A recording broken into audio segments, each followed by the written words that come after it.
Hi అందరికీ good morning. కొంతమంది చేసే మిస్టేక్ ఏంటంటే మార్కెట్లోకి ఏ బుక్ వస్తే ఆ బుక్ తీసుకుంటారు, కొద్దిగా చదువుతారు, అరే అరే ఈ బుక్ బాగాలేదని వేరే బుక్ షిఫ్ట్ అవుతారు. అట్లా కాదు. ఇప్పుడు ఇండియన్ హిస్టరీ ఉందనుకో, ఒక మంచి బుక్ తీసుకోవాలి, దాన్ని పర్ఫెక్ట్ చదవాలి. పర్ఫెక్ట్ 100 సార్లు దాన్నే చదవాలి. ఇక నీకు ఎగ్జామ్ అయిపోయే వరకు దాన్నే చదవాలి. హిస్టరీ అయినా పాలిటీ అయినా ఒక బుక్ని కంటిన్యూ చదవాలి. కంటిన్యూ రిపిటేషన్స్ కొట్టాలి. సండే గ్రాండ్ టెస్ట్ రాయాలి. లాస్ట్ ఫైనల్ ఎగ్జామ్ అయిపోయే వరకు అదే బుక్ చదవాలి. గ్రాండ్ టెస్ట్లు పక్క రాయాలి. అర్థమెటిక్ రీజనింగ్ అనేది మాత్రం రోజు చేస్తూనే ఉండాలి. చెయ్యాలి, క్వశ్చన్స్ ఎగ్జామ్స్ రాస్తూనే ఉండాలి. చెయ్యాలి, క్వశ్చన్స్ రాస్తూనే ఉండాలి.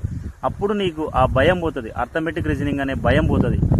నువ్వు ఎగ్జామ్స్లో నీకు ఇప్పుడు సండే గ్రాండ్ టెస్ట్లా ఈజీగా 100 క్రాస్ అవుతున్నాయి అనుకో, నీకు 100% జాబ్ వస్తుంది అన్నట్టు.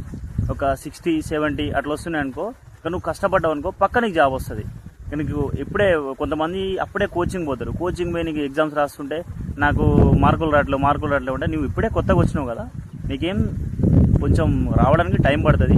ఆ టైం వరకు వెయిట్ చేయాలి. రావట్లేవని ఇప్పుడే భయపడద్దు. కాంపిటేటివ్ ఎగ్జామ్స్లో భయపడితే మార్కులు రావు.